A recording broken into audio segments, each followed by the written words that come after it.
Oi, pessoal! Bom dia para vocês. Hoje a gente vai receber aqui, vou receber a Maria Helena aqui, que vai conversar um pouquinho comigo sobre as oportunidades que ela vê nessa área do direito no agronegócio. Vai me contar um pouquinho a história dela. Ela que é muito especializada na questão da gestão ambiental no agronegócio também, então eu vou tirar algumas dúvidas aí com ela sobre esse tema. Tô só esperando ela entrar. Ela já deve estar quase entrando aqui, que já estava no horário marcado. Enquanto isso, né, quem já for aqui e tiver entrado na nossa família Ábreda agora nessa última semana, sejam super bem-vindos. Eu amei toda a turma que entrou, quem eu já tive a oportunidade de conversar um pouquinho, conhecer um pouquinho, tá sendo um prazer conhecer vocês. Lembrando que terça-feira agora, gente, dia 19, a gente tem café com o associado, com a Fernanda Cote, nossa associada super querida, a Fê. Vai ser uma delícia, 7 horas da noite, horário de Brasília. Os associados que já receberam aí no e-mail, né, o link de acesso também. Tô só esperando aqui a Maria Helena entrar, deixa eu ver se ela já chegou aqui, gente. Deixa eu ver se eu encontro ela. Tô procurando só um minutinho, gente. Aqui, acho que eu achei ela. A gente já vai entrar aqui comigo pra gente poder bater papo hoje, nesse sábado. Oi, Maria Helena, tudo Oi, bem? Como vai? tô bem, e você, Lohane? Tudo ótimo também, Maria Helena. Quero agradecer a sua disponibilidade aí para estar comigo aqui hoje nesse sábado, conversando um pouquinho. Ah, eu que agradeço o convite. Maria Helena, então, primeiro eu vou pedir para você poder se apresentar para quem está aqui acompanhando a gente, contar um pouquinho aí quem é a Maria Helena para nós.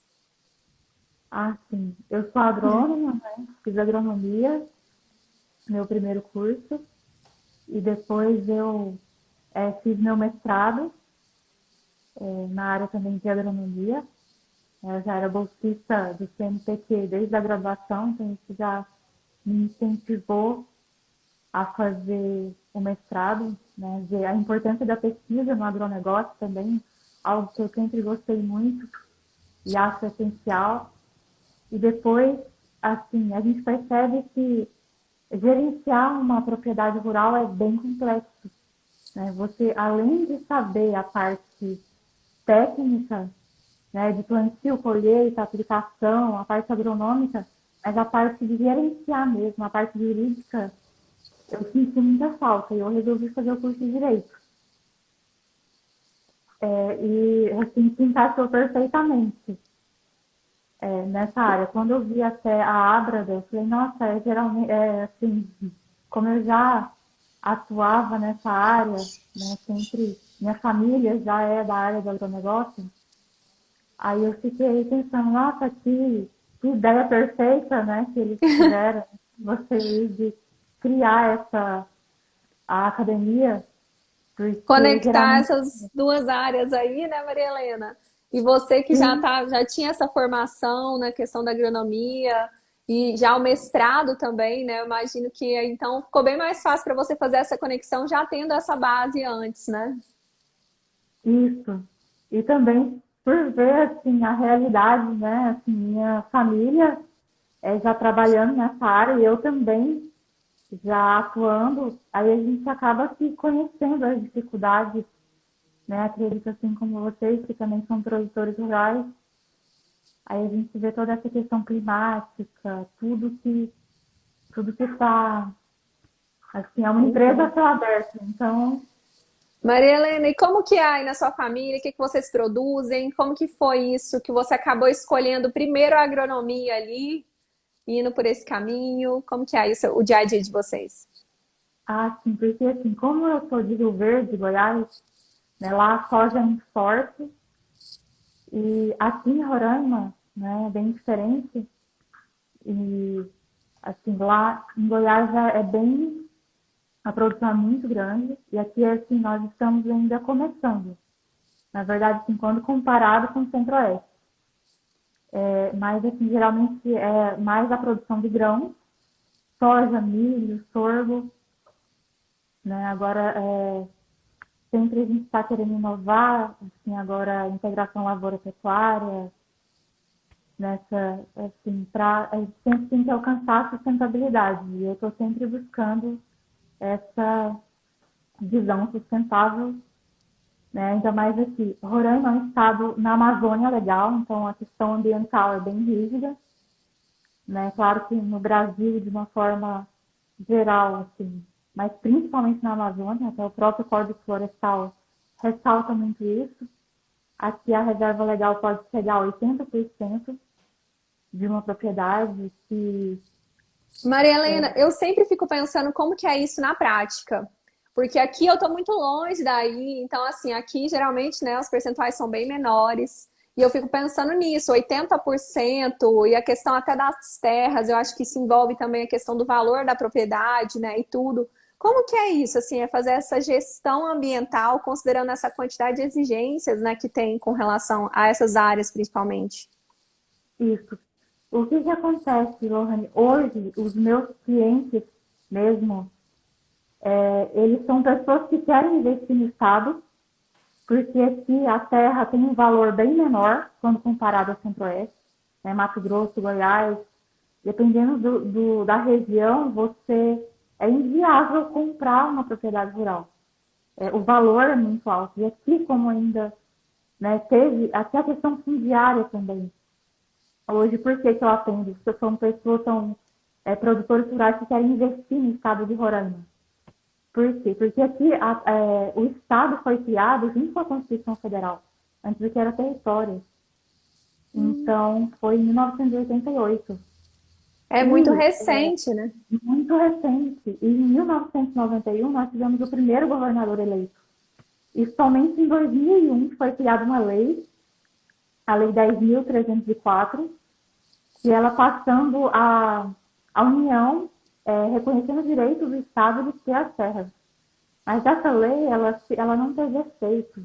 A gente fala que ela foi inócua, porque somente em 2009 realmente foi efetivada através da Lei 11.949, que realmente fizeram efetivamente, começou o processo de titulação de terras aqui no estado. Nossa, então na verdade ficou. É muito recente, então É aí deve ter. muito recente Gente, mesmo. eu não E sabia, foi, Maria Helena.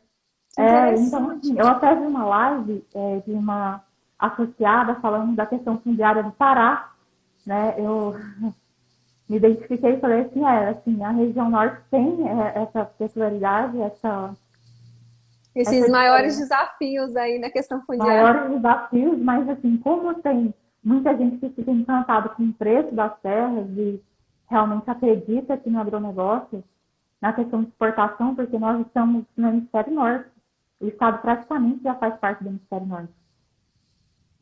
Então, isso muda tudo, assim, e muita gente quer investir aqui, então, esses clientes que me procuram, né, justamente para saber a questão fundiária, porque para comprar um imóvel rural e começar a investir, e se você não fizer da maneira correta, você pode enfrentar vários tipos de problemas, né? Ter depois uma propriedade ali que vai estar inviável, né? Que não vai ter nem como você utilizar realmente por essas questões. Ainda mais. E eu fico pensando, Maria Helena, como que fica essa questão, considerando que, então, muita gente às vezes está de olho aí nessa região norte, aí no estado de vocês, principalmente, nessa ideia da exportação, de poder trabalhar com isso, e ao mesmo tempo, esses problemas fundiários que às vezes impedem aí a questão de uma concretização, né, de um procedimento realmente para poder exportar, questões de certificação, tudo que envolve isso, né, na própria produção. Como que fica aí? Então, eu penso que vocês devem ter muita demanda nesse sentido, né, da regularização para poder fazer isso acontecer. Não sei como que é na prática. Isso, assim, tem algumas glebas que já foram repassadas, tem títulos, inclusive já tem títulos definitivos, já foram registradas no cartório. Mas, assim, só para você ter uma ideia, Lohane, já aconteceu, assim, de ter sobreposição de áreas. Assim, mesmo você vai no cartório e tem uma sobreposição, assim, duas propriedades rurais com Na títulos mesma no mesmo área. parte, na mesma área. Realmente é bem complexo isso. Nossa, E e Maria Helena, muito interessante, porque na minha cabeça, a ideia que eu tinha de acontecer muito essa situação de sobreposição é muito pela questão de antigamente, que às vezes isso era, né, feito de uma forma incorreta. E aí, no estado de vocês, é super recente, como você está falando, né? Até essa própria divisão e tudo isso. E mesmo assim, isso acontece. Então, mesmo sendo uma coisa tão recente. E isso acontece, isso. Por isso que eu falo assim, não que, claro, nós temos tecnologia para plantar tudo, a Embrapa, né, assim, mas em relação aos outros estados que começaram, são estados assim, centenários que já têm a cultura agrícola passando de pai para filho, né? Em Goiás é tradicional, isso é comum. E aqui não, assim, aqui é uma coisa nova, que principalmente as pessoas do sul, de Goiás, centro-oeste, Mato Grosso, vem muito para cá. E, assim, a questão, claro, hoje tem que a piscicultura também é muito forte aqui, Lohane, por causa do clima. Nós temos a maior conversão alimentar do peixe, eu acredito que do Brasil, porque a nossa temperatura é quente aqui desde o início, né? A gente acorda já no calor, a tarde também é quente, à noite. Então, essa estabilidade do clima faz com que o peixe ele não gaste energia para se aquecer, para manter aquecido. Que Então, ele interessante, conversa Maria a ração Helena! muito rápido. Inclusive, Johanny, como eu trabalhei com girassol aqui, as culturas daqui, por causa da insolação do tempo, elas são muito mais precoces. Por exemplo, o girassol, ela chega a ter um ciclo de 40 dias a menos do que o do Rio Grande do Sul. Meu Deus, que Aí, diferença! aí você tem que achar, isso é um desafio, né? Porque a gente tem que fazer o plantio, a adubação de cobertura, que época. Assim, você tem que escolher uma variedade mais adequada e saber, porque você tem que fazer a adubação de cobertura no momento correto, que a planta está necessitando, mas como o nosso clima é bem rápido, assim, o metabolismo das plantas é bem mais O acelerado, ciclo produtivo aí, então, ele é bem mais curto, na verdade, né? bem Já. mais curto até mesmo da soja. Assim, geralmente são 110 dias aqui em Roraima, enquanto é uns 150 dias em Centro-Oeste. Gente, que diferença, que interessante. E é muito, então, por essas questões climáticas mesmo, questões da. Eu penso que tudo isso deve influenciar, né? Até a localização geográfica, tudo isso deve ter um impacto nesse ciclo produtivo, né? A Ah, questão sim, uma climática, coisa principalmente. tanto é, Lohane, que essa questão climática, ela é tão assim forte que a nossa Roraima planta na entre-safra brasileira. Então, o que que acontece? Por exemplo, o plantio aqui em Roraima, da soja, é de abril a maio, enquanto que no Centro-Oeste é de setembro a dezembro, geralmente. A colheita aqui no nosso estado de Roraima, ela é feita em setembro, enquanto no Centro-Oeste em fevereiro e maio. Aí o que que acontece? Tem muito produtor vindo para cá, ele escolhe no Centro-Oeste e vem plantar aqui no estado. Produz nos dois, nas duas regiões, né? Produz nos Porque dois. Então, tá assim, sempre ele em safra, né? Cada vez está no sempre em safra. Assim, ele, antes de comprar uma terra, ele vem para conhecer. Aí eu já fico, não, vamos fazer um contrato de arrendamento, né? Já tem algumas pessoas que querem fazer parceria. Aí eu vejo muito, assim, essa questão, né? Maria Helena, e como que funciona? Que você falou que aí é muito forte piscicultura também. É um tipo de cultura que aqui para mim eu não tenho contato zero. Então, assim, já eu só conheço de ouvir falar. E eu queria entender um pouquinho. Você pode contar para nós como que funciona? Como que é um ciclo de uma piscicultura? Qual que é a demanda de um produtor? Como que funciona o trabalho, sabe? Se você puder compartilhar um pouquinho, eu vou adorar aprender. Sim. Aqui, o Sebrae também, ele tem um programa muito interessante para incentivar a piscicultura. Hoje, o que Eu vi, eu vejo... eu até vou te perguntar, porque a gente recebeu uma pergunta sobre isso. Uma associada, uma advogada, mandou perguntando, falou, olha, e a questão da piscicultura, que na região dela a piscicultura também era muito forte. E ela falou sobre isso, falou, olha, tem demanda, como que funciona? E eu realmente não, é uma cultura que eu não conheço, então se você puder contar para nós, eu vou adorar. Sim, não, aqui tem muita água, né? E o clima é favorável. Claro que sempre tem alguns problemas, alguma coisa. O que eu vejo hoje, o preço da ração está um pouco... A gente sabe que a soja está com um preço bem alto, e isso acaba que é uma cadeia, né? São cadeias produtivas. E hoje até assim, Roraima exporta muito para Manaus, para o Amazonas, na verdade. aqui. E a questão da piscicultura, assim, geralmente o pessoal faz a integração. Já tem pecuária, já tem plantio, e aproveita e também faz a piscicultura. Devido aqui à quantidade de água, ao clima, né? Aqui o tambaqui, ele é bem, assim, bem apropriado, assim, ele é uma espécie que tem sido bem adaptada para cá. E assim, o pessoal tá. E como o ciclo aqui é mais rápido, o peixe ele ganha mais peso em menos tempo, com menor quantidade de ração, menos dias, aí a gente acaba também competindo. Mas ainda assim, falta. Aqui tem grandes piscicultores, assim, que se destacam a nível nacional. Então, mas na verdade, então aí também tem muito essa questão dessa alternância. Às vezes deles, nos períodos ali que dá para conciliar, trabalhar também com a piscicultura. Como que é? Porque eu não sei nem questão de safra de piscicultura, como que funciona assim? Não tenho nem ideia, sendo transparente. É por peso, né? Assim, quando ele atinge o tamanho comercial, aí acontece a despesca, né, dos tanques. E tem um período de um ciclo assim onde a produção é melhor? Você sabe?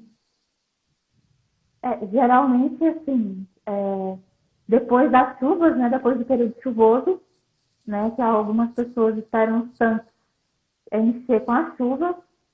Aí, mas assim, tem que ter um investimento, fazer o berçário, fazer, assim, eu percebo que muita gente quer, o clima aqui é favorável, eu tenho água, eu vou colocar aqui tudo junto. Aí também E tem aí muito não dá predador, certo. não dá certo, Não né? tem uma Assim, boa produção ali.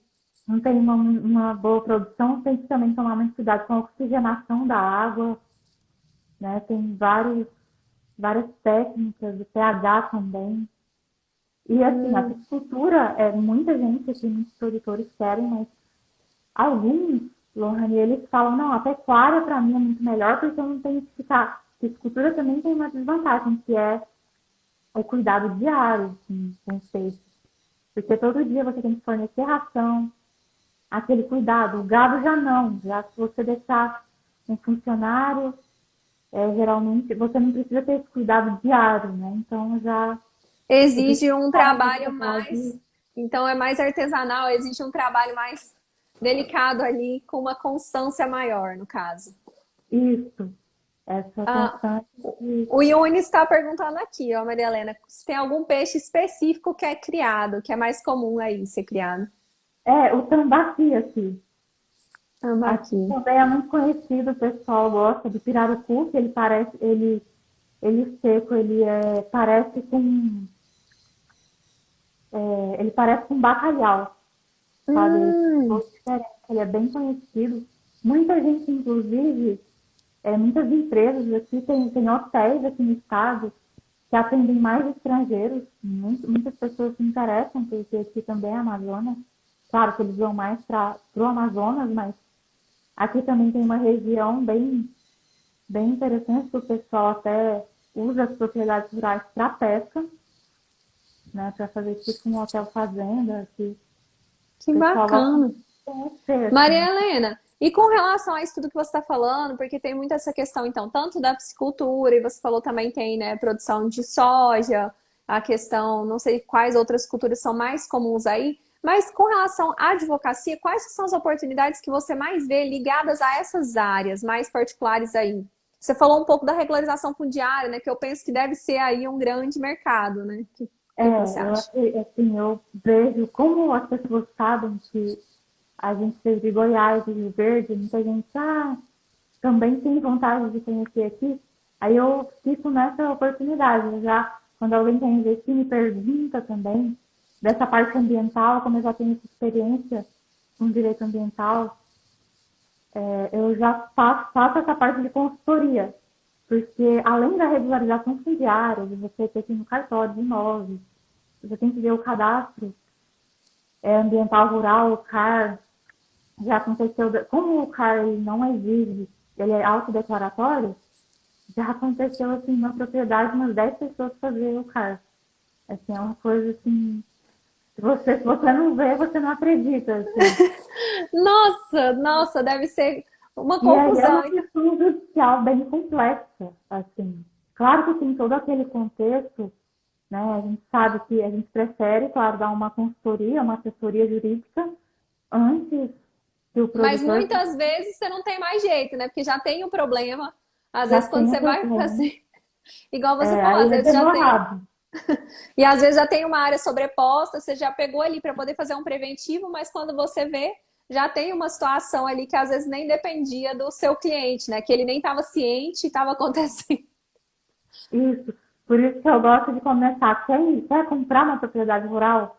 Me procura. Vamos ver até a questão ambiental. Às vezes uma pessoa vê que foi multada, não tem mais condição de continuar no agronegócio.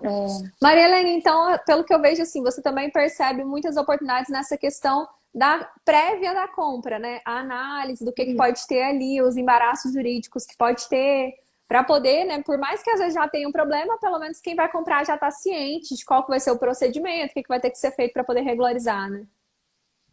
Isso. Assim, eu estou vendo aí um comentário falando da contratação de agrimensores, né? Isso aqui Ah, também é para fazer essa delimitação, né? Eu aconselho, tem para fazer a regularização fundiária, você precisa fazer também a carta imagem, para você saber realmente a localização, até a distância de uma reserva indígena ou de uma reserva ambiental. Isso tudo vai influenciar na gestão da sua propriedade. Dependendo da distância de uma reserva indígena, você precisa pedir uma autorização da FUNAI, por hum. exemplo, para quando você vai licenciar sua atividade agrícola. E nessa Então, região deve acontecer muito isso, né? Porque aí tem muitas reservas indígenas, então essa questão eu não sabia também desses procedimentos. Bem interessante e importante, né? O advogado saber disso para poder orientar bem. sim, aí o pessoal às vezes chega assim, nossa, mas lá no meu estado não tem nada disso. Assim, Se eu é, fosse comprar uma terra aí, eu tava perdida, Maria Helena. Eu ia ter que te contratar. Falar, Maria Helena, vamos me pode ajudar. contar com a minha ajuda, que eu estou aqui à disposição. Quem quiser investir, pode vir falar comigo, que eu faço toda. Eu sou bem rigorosa, eu gosto de cada detalhe para evitar futuros problemas, porque a gente sabe, depois que o processo está formalizado, são anos, né? De essa angústia que a gente sabe que o produtor rural está sofrendo, mas por mais que a gente desempenhe um trabalho, tenha vontade de ajudá-lo, mas assim, a gente fica nas mãos do judiciário, não tem como ajudá-los. Agora, evitar o problema é fundamental. Assim, e como tem essa parte, as pessoas querem investir, mas elas têm muito medo, então essa eu vejo uma oportunidade para mim, de Hum. começar já a ajudar e falar, não, você não quer logo uma assessoria jurídica, né? Eu posso te ajudar nessa parte, vamos reduzir ITR, porque apesar da reserva legal ela ser bem grande aqui, claro, aqui tem cerrado, não é só floresta. Por exemplo, a área que nós plantamos é lavrada, então é 35% Hum. de reserva legal. Já assim, a área de floresta é 80%.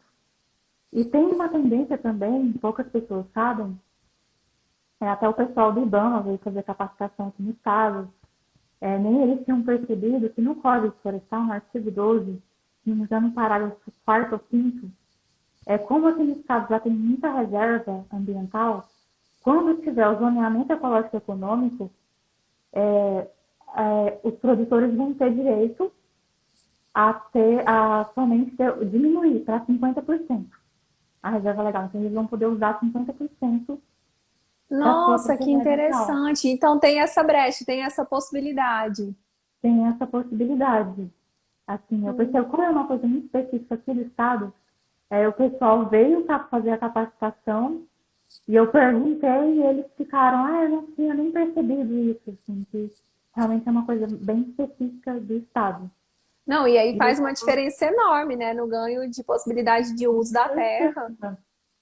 eu até faço, assim, eu também atendo muito agricultor familiar, agricultor empresarial nessa parte. Aí imagina quem tem uma propriedade pequena, principalmente, às vezes inviabiliza.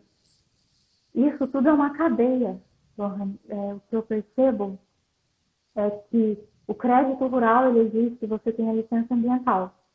E a licença ambiental existe se você tenha um documento do órgão fundiário, um título, um documento de posse válido juridicamente.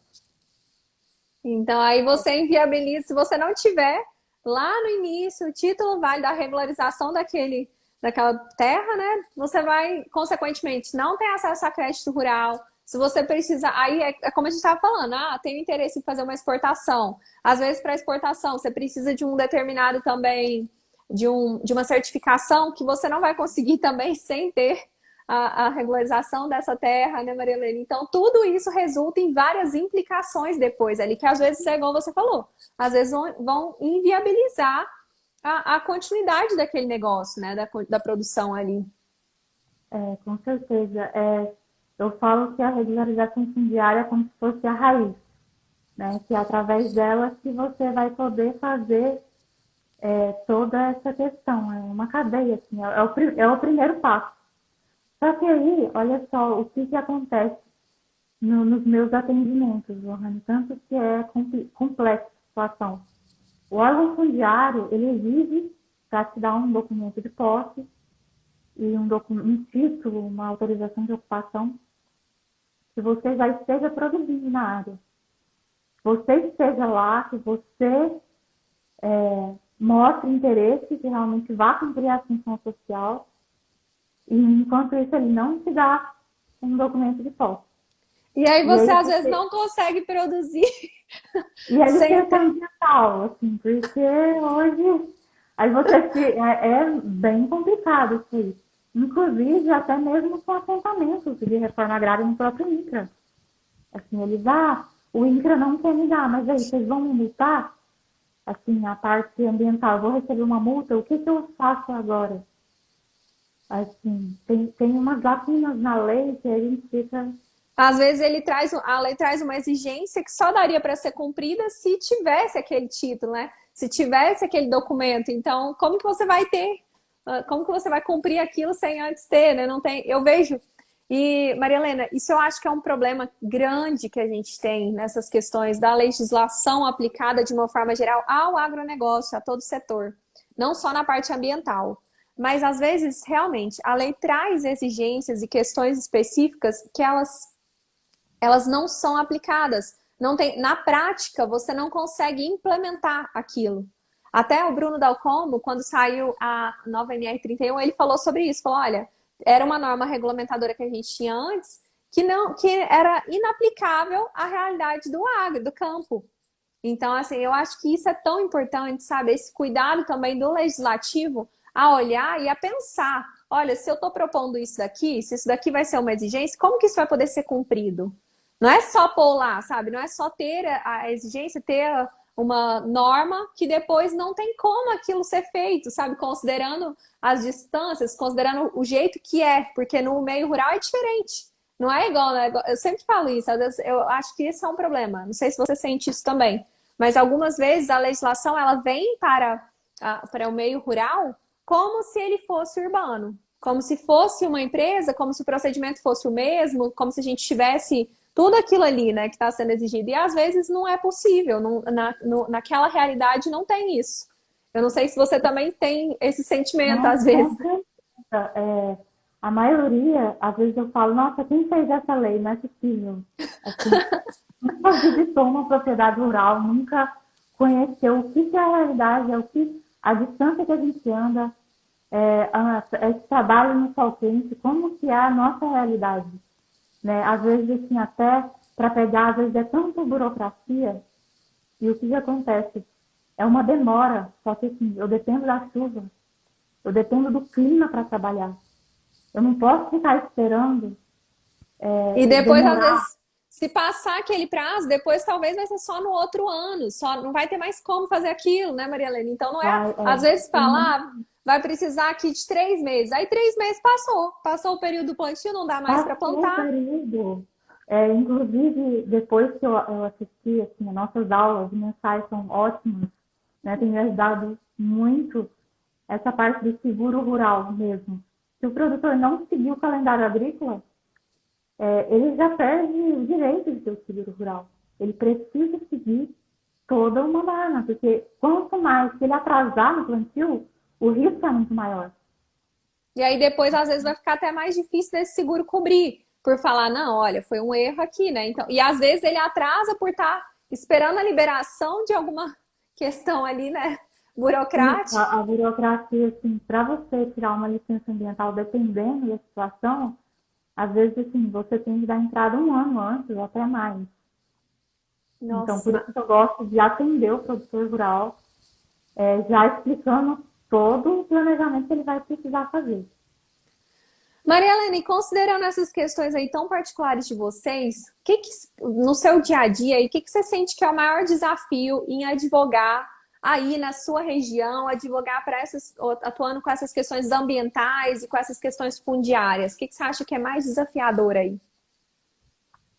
Assim, às vezes, achar uma solução, assim, que você precisa cumprir todas as exigências, igual você falou, né? Tanto trabalhista, você precisa cuidar tão bem do seu funcionário, fazer todas as normas que o Ministério do Trabalho for na sua fazenda, são exigentes, você tem que cuidar disso, eu preciso orientar o produtor que tem toda uma norma que ele precisa cumprir, porque ele está tão preocupado em plantar, em adubar, com adubação, com o plantio, chove às vezes em excesso, às vezes falta chuva, assim, e às vezes dá cola uma máquina, isso já é uma dor de cabeça, assim.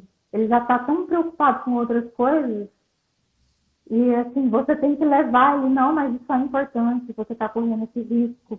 É conscientizar o produtor rural, né, que ele não se preocupe só em produzir, porque ele precisa, é o direito do trabalho que ele precisa, direito ambiental também. Às vezes, não, mas eu queria tanto que meu gado fosse aqui beber água, eu não posso abrir essa APP um pouco, eu falo área de preservação permanente, eu falo, não, não pode, né? Tem que fazer aqui no máximo 5%, a gente fala em termos técnicos de destinação animal, para o animal tomar água. Aí o ideal é fazer só você faz tipo uma piscina para o gado beber água, né? Vindo da APP, para ele nem chegar perto, né? Mas é permitido no máximo 5%. E aí é difícil, assim, você convencer o produtor rural, porque ele fica assim, poxa, mas essa é a minha propriedade rural, eu Não é comprei, paguei, possível.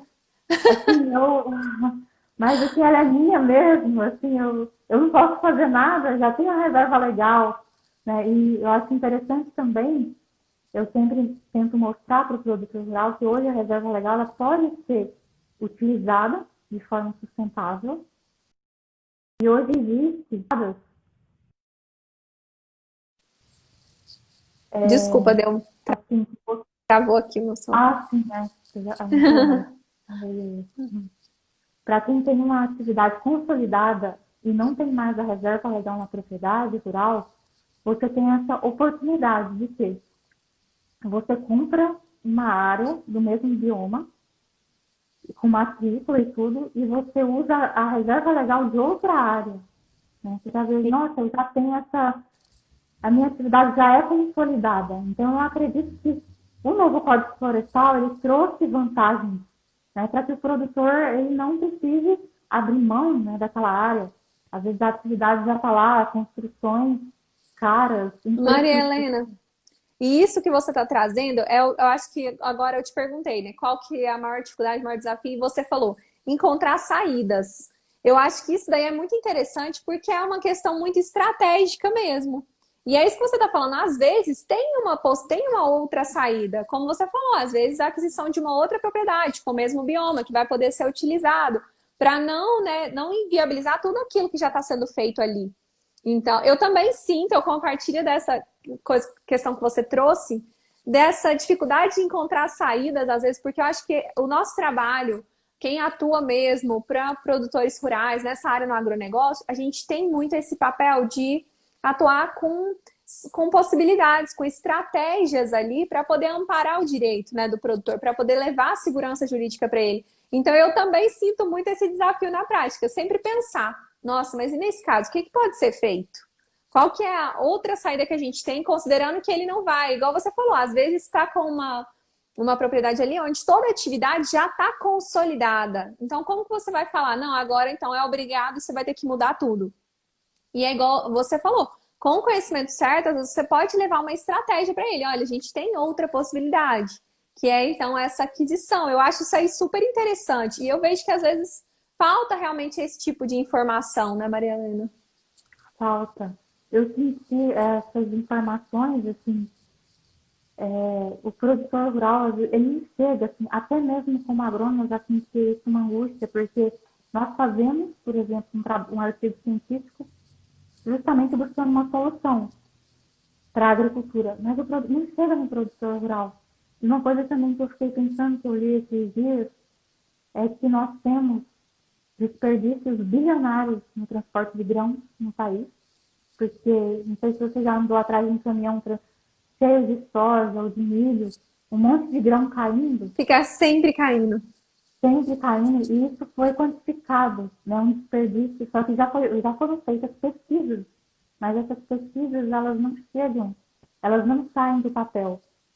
E isso me deixa, assim, me deixava, poxa, eu estudo, faço uma pesquisa para achar uma solução, né? Outros pesquisadores vêm, mas não chega, não tem essa, não chega, não tem o objetivo que eu queria. Eu queria que o produtor usufruísse dessa técnica que a gente pesquisou, que a gente chegou a uma conclusão desses artigos científicos, não, os pesquisadores são isso aí, são Embrapa, as universidades federais, e às vezes não chega, né? Não só para o agricultor familiar, mas para o médio e para o grande também, né? Porque, E eu assim, agora eu fiquei curiosa. Você arrumou uma estratégia aí, com as pesquisas, vocês conseguiram dispensar, descobrir alguma saída para poder reduzir essa perca ali nessa questão desses. sim, nesses artigos científicos tem várias estratégias, né? De usar um plástico específico, a vedação, tem lá, assim, são vários anos de pesquisa, né? Em toda a cadeia produtiva.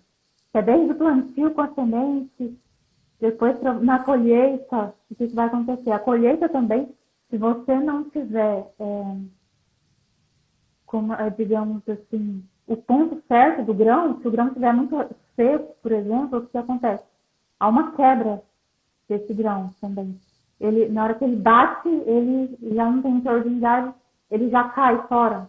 Assim, tudo isso também conta.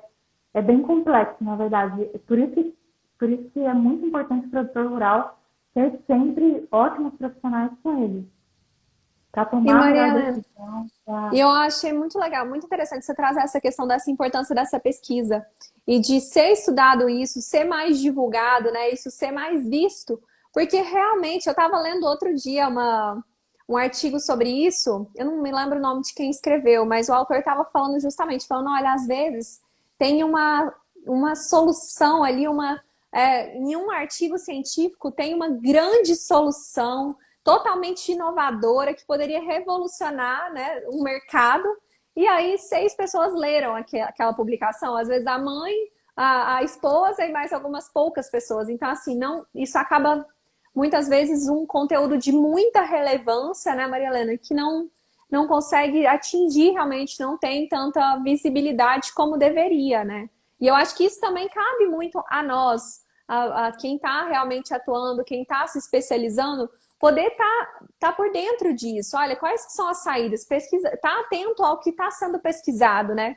Ao que está sendo trazido aí pela própria academia, em tudo, de soluções que possam ser aplicadas à prática, possam ser levadas para aquela realidade, né? Para o produtor rural, para às vezes trazer ali uma inovação que vai poder trazer muito mais segurança jurídica, muita redução de custo, de uma forma muito mais simples, às vezes. E como você está falando, às vezes um plástico, que não vai ser uma coisa que vai ter um custo tão elevado para ele, vai poder ali reduzir um grande percentual de perda que às vezes ele nem está percebendo que está acontecendo. E olha, eu nunca tinha me atentado, e eu já vi várias vezes viajando. Quem nunca viu, gente, na rodovia?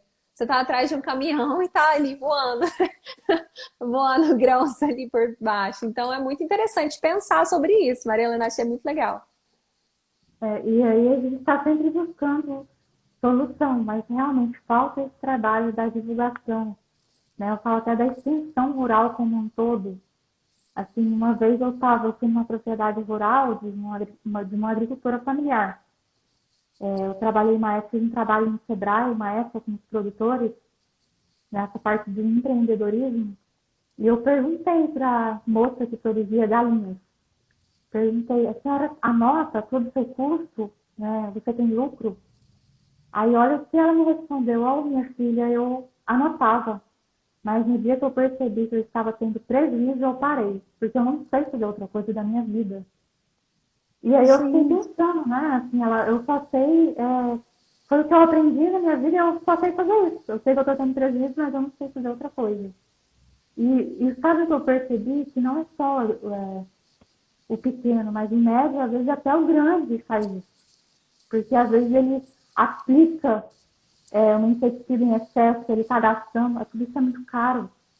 Né? Então, assim, hoje, claro, hoje nós temos, assim, estou falando de vários tipos, temos produtores rurais com exemplo, né? Mas tem alguns que não têm toda essa informação, esse acesso, né? E como às vezes são pessoas mais velhas, têm dificuldade de implantar a tecnologia ou ouvir, até mesmo contratar um profissional, acha que não precisa, né? Então, eu achei bem interessante, às vezes, assim, a pessoa está tendo um prejuízo e mesmo assim e ela ela te falar continua. isso. E o interessante, Maria Helena, que você falou, é que realmente, gente, isso acontece não é só com ela, com a Dona Maria, que tá lá, né, criando as galinhas dela. Eu achei incrível você contar essa história, mas realmente, isso acontece muito, gente, independente da proporção do negócio. Em grandes E, produções, a gente vê isso acontecendo, né, Maria Helena?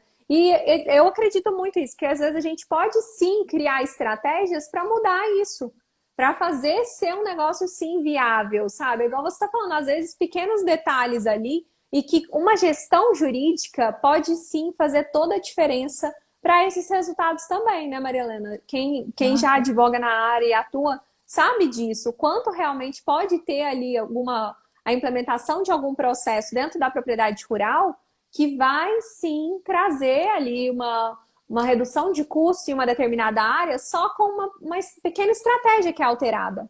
E às vezes é igual você falou, às vezes a pessoa não está fazendo o cálculo, não está vendo aquilo ali que está sendo perdido, né? isso. A organização é muito importante, assim, essa gestão do produtor faz toda a diferença. Em qualquer negócio, né? Assim, mas Em todos os o negócios, realmente. agronegócio, Desde os porque nossos escritórios ao agro, ao comércio, acho que todos os setores, essa parte da gestão, ela é fundamental, né, Maria Helena? e hoje, assim, eu fico vendo lá, tem direito empresarial, mas hoje a gente fala assim, é uma empresa rural, um produtor rural. Ele tem funcionários, ele tem a parte tributária, a parte contábil. Aí você, assim, realmente, e é muito caro para produzir. Assim, às vezes as pessoas não têm essa noção, assim, principalmente quem está do outro lado. Né? Você vai no supermercado, já está tudo pronto, né? Você, é igual a gente sempre fala, não, todo mundo, mas por que você fez agronomia? Que ainda bem assim, o agrônomo faz, que curso é esse, né? Você está advogado no agronegócio, mas como assim? Aí eu falo assim, gente, você pode precisar, assim, o meu público-alvo, os meus clientes são as pessoas mais importantes. Assim, eu nunca esqueço também quando meu professor de biologia falou, vocês já pararam para pensar que nós estamos vivos graças ao processo de fotossíntese? Se não fossem os produtores rurais que produzissem o nosso alimento todos os dias, eu vou precisar de todos os profissionais são essenciais. Mas o produtor rural, no mínimo, 3 vezes por dia, vai Não, precisar dele, não. Por isso que eu sempre falo isso, a né? gente Muitas vezes sempre fala, né, Mariana? É a profissão mais importante do mundo, não tem como, porque realmente todo não. mundo precisa, no mínimo, 3 vezes por dia. Isso daí, até aqui um pouco sobre isso que você falou também, do custo de produção, o Nelson falou agora, a produção primária tem um sério problema, que é não poder colocar preço. É sempre a pergunta, quanto estão pagando? E às vezes as pessoas, no geral, não têm noção disso, não têm essa perspectiva, né, Maria Helena? De que o preço é o mercado que coloca. E o custo, gente, ele acontece independente do mercado. E esse custo que a Mariana está falando, que é um custo às vezes muito alto. Então é por isso que também que o agronegócio, de uma forma geral, é um setor com tanto risco. Porque às vezes aquele preço que o mercado colocou naquele ano, ele não paga o custo. E isso acontece, a gente vê, né, Maria Helena, na prática isso acontecendo. Às vezes a produção é ruim, às vezes tem um problema ali climático que afetou a produção e o preço do mercado não vai cobrir o custo que o produtor teve, né? E olha só, fora os problemas, esses dias um vizinho, né, a gente tem vários vizinhos que têm outras culturas, ele perdeu toda a produção dele de mamão e melão, porque teve um vento, caiu tudo, e não tem valor de mercado, e estava doando, distribuindo, de graça, graça. Aqui, não, isso aí é de cortar o coração. Aqui Por também isso, teve. assim, aí eu fico pensando, a gente precisa fomentar, eu estou achando muito bom esse programa, essa subvenção, né, esse apoio a justamente essa parte do seguro rural. Né? Nunca tinha sido na história do nosso país tanto, tanto incentivo. Né? E eu Estão quero fomentando. também trabalhar nessa área, para o produtor rural saber a importância, né, justamente de contratar o seguro. Porque, infelizmente, a gente está ali. A gente não sabe o que E vai acontecer. todo mundo está sujeito, gente. Toda a produção agrícola, de uma forma geral, está sujeita ao risco, né, Marileninha? Um risco grande da atividade. E, infelizmente, gente, sem seguro, e às vezes, até a questão, o seguro ele é muito importante pela questão dos riscos que a gente tem climáticos, dos riscos ali que estão inerentes a essa empresa a céu aberto, né, Maria Helena? Que são muito grandes. E além disso, de toda essa questão, eu também acho o seguro fundamental. É assim, hoje não tem, é pré-requisito trabalhar com seguros agrícolas também, os produtores terem seguro. Mas um problema grande que eu vejo é que às vezes a produção foi ruim por alguma coisa específica, a forma que foi feito ali, teve alguma produção ruim. E o mercado, infelizmente, o preço daquele ano não vai cobrir. Gente, isso acontece. Às vezes a gente pensa, nossa, mas tá tão caro, igual você falou, Maria Helena. Não vê, não, a gente não enxerga todo o processo produtivo, né? Tudo que tem ali por trás daquela atividade, daquilo que está chegando no supermercado, do que está chegando à nossa mesa. E tem um custo muito grande que nem sempre o produtor consegue cobrir esse custo. Então, eu vejo, às vezes, as pessoas veem o agronegócio muito longe do que realmente acontece, né? Você também produz, então a gente sabe como que é isso. Tem ano que é muito difícil. Gente, imagina o que que é isso, você trabalhar um ano inteiro com, às vezes, Não consegui nem pagar o custo, não nem conseguir pagar nem a pagar conta o desse. custo. Porque o dólar também influencia a época que você vai comprar os insumos, a época que você vai vender. A gente vê muito também uma técnica que o pessoal, eu tenho como armazenar meus grãos, eu vou esperar aumentar mais o preço. Ou eu vou esperar assim, tá muito cheio o mercado, eu vou esperar diminuir um pouco. Mas assim, muita gente também não tem como armazenar toda a produção, né? A gente fala vendo E que muita gente dependendo da cultura, a gente também não tem, é muito é muito difícil parecido. esse armazenamento, igual a gente aqui que produz alho, nós mesmos, o nosso grupo agrícola produz alho. É uma cultura para você fazer o armazenamento do alho, você tem que ter uma câmara fria específica para esse tipo de armazenamento, que tem um custo muito alto. Então, o que, que a maioria dos grupos fazem? É realmente, terminou aquele ciclo, tem que vender. E às vezes aquele preço do mercado naquele momento não paga o custo. Isso acontece, e o custo é alto. Então tem, sabe, é muito complexo isso. E é igual você falou, às vezes o preço para a pessoa que vê o preço final, gado está muito caro, carne está muito cara, soja agora está muito cara. Só que isso também tem um reflexo, como você falou, o dólar, olha quanto está o dólar hoje. Então, o custo todo da atividade também aumentou. E isso também vai aumentar para esse próximo ano. E o produtor vai continuar produzindo. Então, isso vai impactar diretamente no aumento de custo dele. Não é? Acho que é importante a gente enxergar isso, né, Maria Helena? Todo. Porque às vezes as pessoas veem o alto custo e culpam os produtores rurais, né? E justamente já vejo muito isso. Vocês estão ganhando muito dinheiro à custa da gente comprar. Assim, e não é verdade, né? Na verdade, assim, se eles realmente soubessem o trabalho que está ali atrás disso, né? Com certeza eles não fariam. Quanto tempo um gado precisa para se chegar no ponto de abate? Assim, então, isso tudo, as pessoas às vezes não têm essa noção, né? Porque não são da área específica. Então, às vezes a gente é discriminado injustamente. Injustamente. E às vezes as pessoas não estão enxergando tudo aquilo que envolve aquela produção. E que às vezes, gente, por trás de um ano muito bom e excepcional, que deu muito dinheiro, tem ali, às vezes, 5 anos muito difíceis, que fez muita gente sair do mercado, parar de produzir, perder muita coisa.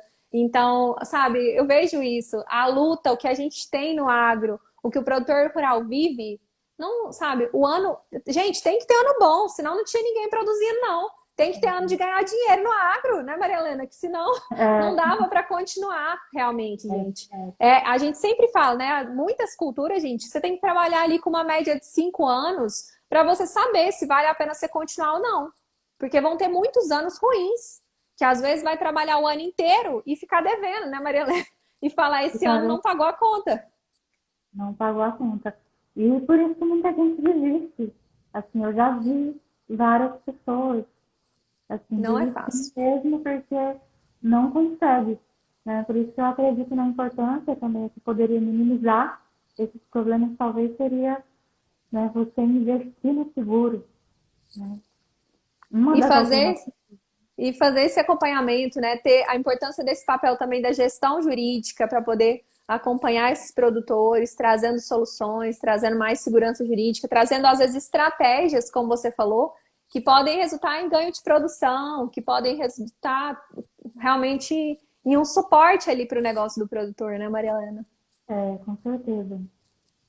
Maria Helena, já está acabando o nosso tempo aqui, só faltam 5 minutinhos para a gente encerrar. Eu quero te agradecer muito. Eu amei o nosso bate-papo, amei conversar um pouco. Poderia ficar aqui conversando com você muito mais tempo. Eu queria até conhecer mais, depois eu até quero conhecer mais um pouco aí do dia a dia de vocês. Foi uma delícia estar com você nesse sábado. Antes só de encerrar, a gente está mantendo isso de padrão nos nossos encontros aqui. Você já faz parte da nossa família Ábrada desde setembro, né, Mariana? Já estamos uns meses aqui juntos. Queria saber o que você acha dessa nossa família Ábrada, como que é fazer parte disso, como que tem sido estar esse tempinho com a gente aqui, Maria Helena. Nossa, tem sido uma experiência maravilhosa. Assim. Sempre que eu vou comprar um curso, me associar, eu falo, nossa, será que vale a pena? Será que não é só uma propaganda, né? A gente sempre fica, né? A gente já comprou alguns cursos, eu já comprei alguns cursos que foi tanta propaganda e eu pensei, assim, eu esperava mais e não tive, assim, e vocês não, da Abra, toda a equipe, assim, vocês sempre superam minhas expectativas, né?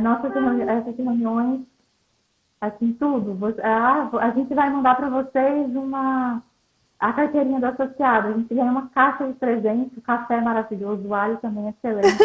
Amei tudo, vou dar esse feedback para vocês hoje, aproveitar.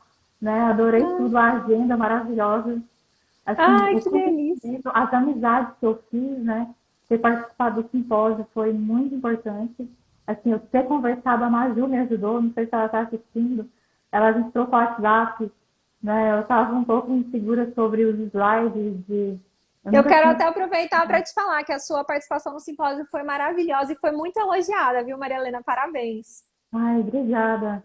Aí só agradecer a vocês, que realmente, com esse direcionamento da Ábrega, com todos os associados, com essa amizade, assim, esse incentivo a gente apresentar, falar em público, algo que eu realmente não acho fácil, né? Nunca gostei, assim, sempre, assim, você sempre incentivando a gente a superar essa barreira. Eu achei fantástico, assim, esse trabalho de vocês. E realmente eu estou surpresa, assim, já o café com associado, as ideias de vocês, a criatividade, o empreendedorismo de vocês, a coragem, né, de ser empreendedor nesse país, a gente sabe, né, e ter Não é criado essa fácil. ideia fantástica, não é fácil. Então, só queria agradecer também todo mundo que está assistindo. Eu vi aí algumas pessoas daqui de Boa Vista, a Thalita, minha filha Stefanida, não sei se elas ainda estão aí, mas obrigada. Todo mundo que assistiu. Maria Helena, eu quero te agradecer muito, viu? Muito mesmo. Parabéns por todo o seu trabalho que eu sei que você faz aí. Parabéns por estar realmente fazendo cada vez mais. Quero até falar mais uma vez. Eu lembro que num dos nossos encontros você falou, nossa, gente, muito difícil para mim falar em público. E o quanto você está aberta aí a live aqui, como foi maravilhoso estar com você. A sua participação também no simpósio, que foi riquíssima. Então, quero te dar muitos parabéns por estar realmente fazendo isso tudo acontecer aí, Maria Helena. É um prazer te ter na nossa família Ábrida com a gente. Eu fico muito feliz, viu, com o seu feedback e saber um pouquinho como que tem sido. A gente trabalha aqui muito para superar expectativas de todo mundo sempre. Então, para mim, é muito importante, sabe, saber que a gente está correspondendo a isso. Então, fico muito feliz mesmo, Maria Helena. Muito obrigada. Ai, obrigada a você. Foi uma delícia estar com você, gente. Obrigada a todo mundo que participou aqui. Eu vi aqui todo mundo comentando, interagindo com a gente. Foi uma delícia estar com vocês, né, Maria Helena? O Yunis, estou vendo aqui o advogado Almeida, o Ângelo que falou também, a Érica, a Rafa, querida, minha amiga também que passou aqui, o Nelson. Foi uma delícia estar com vocês, todo mundo junto aqui, né, Maria Helena? Isso, muito bom. Obrigada, gente. Beijão para todo mundo. Maria Helena, muito obrigada. Eu amei nosso sábado aqui juntos. Obrigada a você pelo convite. Prazer. Tchau, tchau. Igualmente. Tchau, gente.